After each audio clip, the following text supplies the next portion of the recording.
अस्सलामु अलैकुम रहमतुल्लाहि वबरकातुहू। दोस्तों, अल्लाह ताला ने इंसानों को हुक्म दिया है कि अपने वालिदैन की फर्माबरदारी किया करें, उनकी खिदमत किया करें। इस बारे में इस्लाम और हिंदुइज़्म में यकसानियत नज़र आती है। पंडित भी अपने लोगों को ये बात समझाते हुए नज़र आते हैं। जैसा कि आज की वीडियो में आप देखेंगे, अनीरुद्दोचारिया एक आदमी को अपने वालिदैन के साथ हुस्न सलूक करने का हुक्म दे रहा है। तो दोस्तों, ये वीडियो देखिए इसकी, और इसके बाद फिर डॉक्टर जाकिर नाइक साहब से सुनेंगे अल्लाह ताला के वो इरशादात जिसमें अल्लाह करीम इंसानों को वालिदैन के साथ हुस्न सलूक का हुक्म फरमा रहे हैं। तो दोस्तों, वीडियो में हमारे साथ एंड तक रहिएगा। हमारे चैनल को सब्सक्राइब भी कीजिएगा और कमेंट करके बताइएगा हमारी वीडियो आपको कैसी लगी। ये जो आए हैं साथ, ये सब छोटा है, छोटा बेटा है ये। तो बेटा आपको यहाँ छोड़ने आया है आश्रम में, ऐसा क्यों? वृद्धाश्रम में बेटा छोड़ने आया है, क्यों? बेटे को तो सेवा करनी चाहिए ना अपनी माँ की। क्या सेवा करेंगे मेरी? ये क्या सेवा करेंगे? ये इन्हीं का पेट भर जाओ, अपनी रोटी अपने पेट भर लो, मेरा पेट क्या भरेंगे? ये बात कराइए ना। क्या नाम है आपका? अनिल। अनिल। हाँ जी। तो आप अपनी, ये माँ आपकी हैं? हाँ जी। तो आप अपनी माँ को वृद्धाश्रम छोड़ने आए हैं, क्यों? हाँ जी, मेरी पत्नी की तबीयत सही नहीं है 1.5 साल से।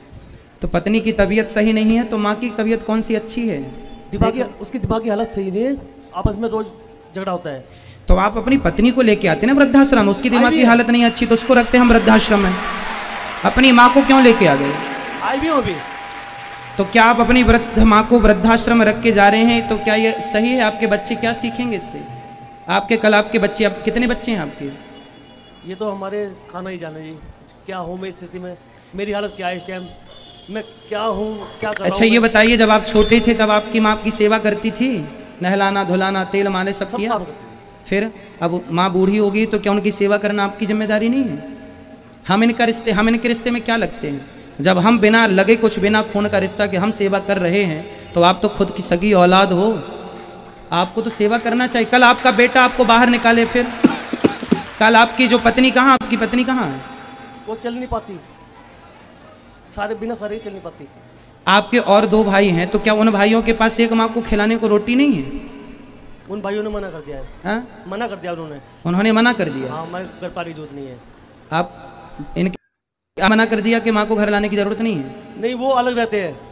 नहीं, अलग रहते हैं तो माँ की सेवा तो कर सकते हैं ना। वो भाई 2 लोग मिलकर नहीं कर सकते कि माँ की सेवा? नहीं, वो मना कर दिया उन्होंने। देखो जरा, एक माँ ने 3 बच्चों को पाल पोस के बड़ा कर दिया, इतना योग्य बना दिया, पर तीनों मिलकर एक माँ की सेवा इस उम्र में नहीं कर पाते जब माँ जिंदगी के आखिरी पड़ाव में। अल्लाह सुब्हानहू व तआला फरमाते सूरह इसरा में, सूरह नंबर 17 आयत नंबर 23 और 24 में अल्लाह ताला फरमाते इंसानों से कि आप सिर्फ मेरी इबादत करो। इंसानों से कहते तुम सिर्फ मेरी इबादत करो और अपने वालिदैन से हुस्न सलूक करो।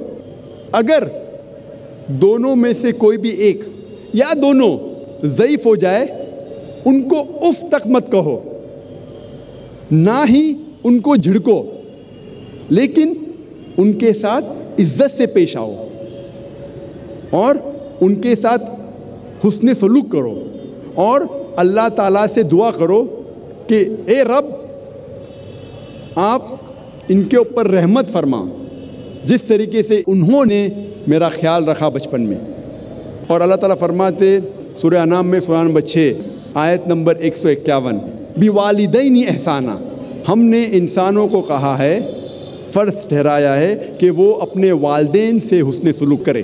और ये पैगाम दोहराया गया है सूरह लुक़मान में, सूरह नंबर 31 आयत नंबर 14 और सूरह अहक़ाफ़ सूरह नंबर 46 आयत नंबर 15 में कि वयस्सरनल इंसाना बिवालिदैनी एहसाना, इंसानों के लिए फ़र्ज़ है कि वो अपने वालिदैन के साथ उसने सलूक करे। और उसके बाद खुसूसन अपनी माँ।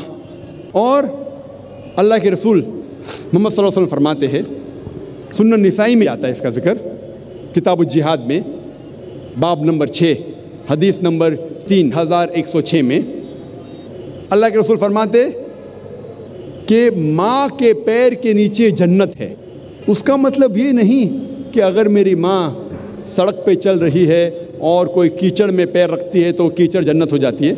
इसका मतलब ये कि अगर आप अपनी वालदा, अपनी माँ की इज़्ज़त करो, खिदमत करो, बात मानो, प्यार करो, हुस्न सलूक करो, इंशाअल्लाह आप जन्नत में जाएंगे।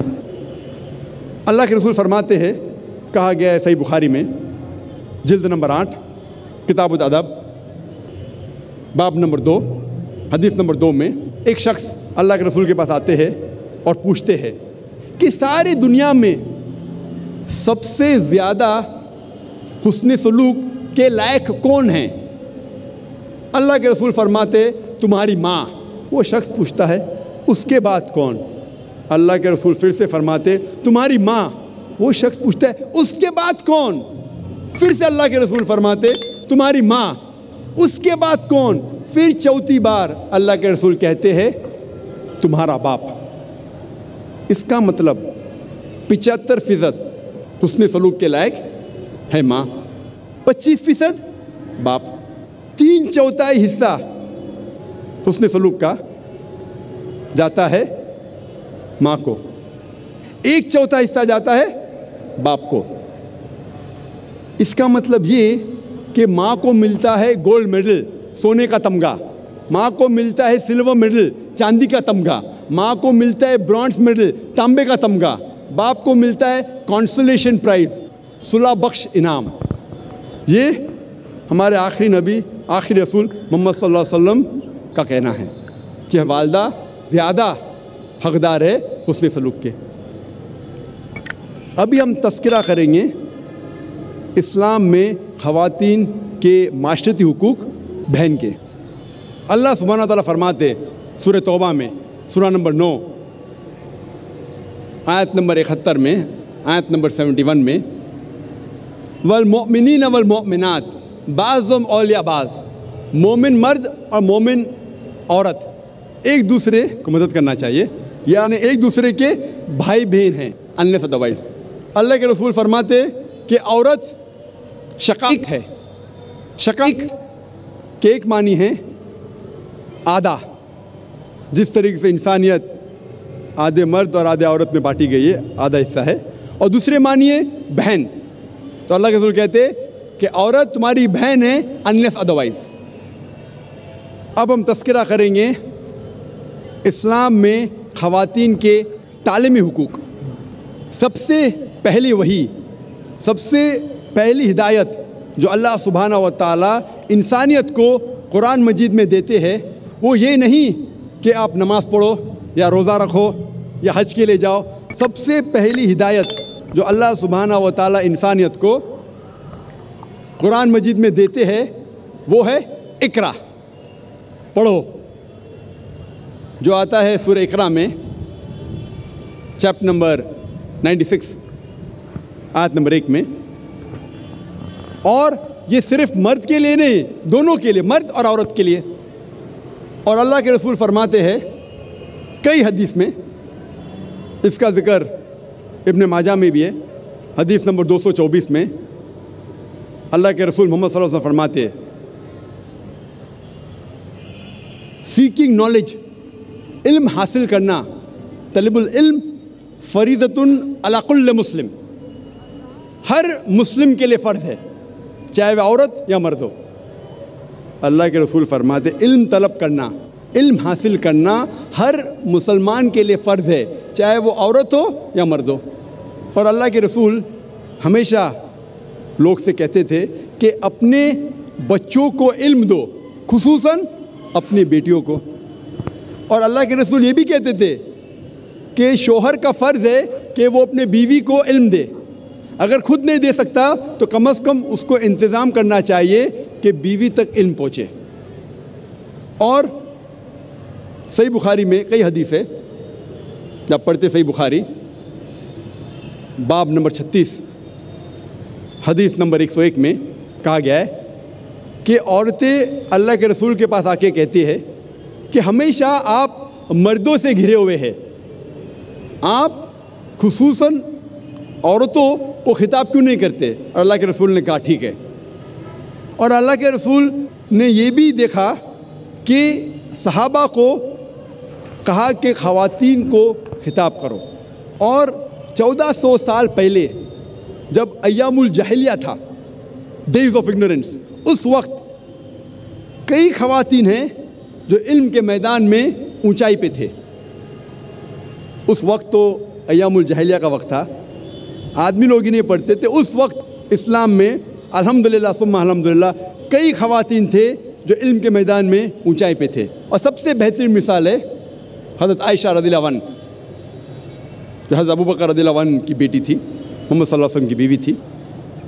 उनकी एक शागिर्द जिसका नाम था उर्वा, वो कहती है कि मैंने आयशा रज़ियल्लाहु अन्हा से बेहतरीन आलिमा अपने ज़िंदगी में नहीं देखी।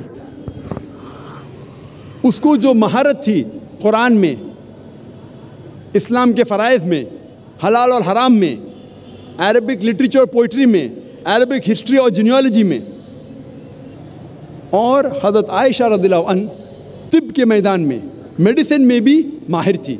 जब भी लोग मोहम्मद सल्लल्लाहु अलैहि वसल्लम के साथ आते थे और गुफ्तगू करते थे, बीमारियों का इलाज पूछते थे, वो सुनती थी और याद रखती थी। मैथमेटिक्स के मैदान में, हिसाब के मैदान में भी वो माहिर थी।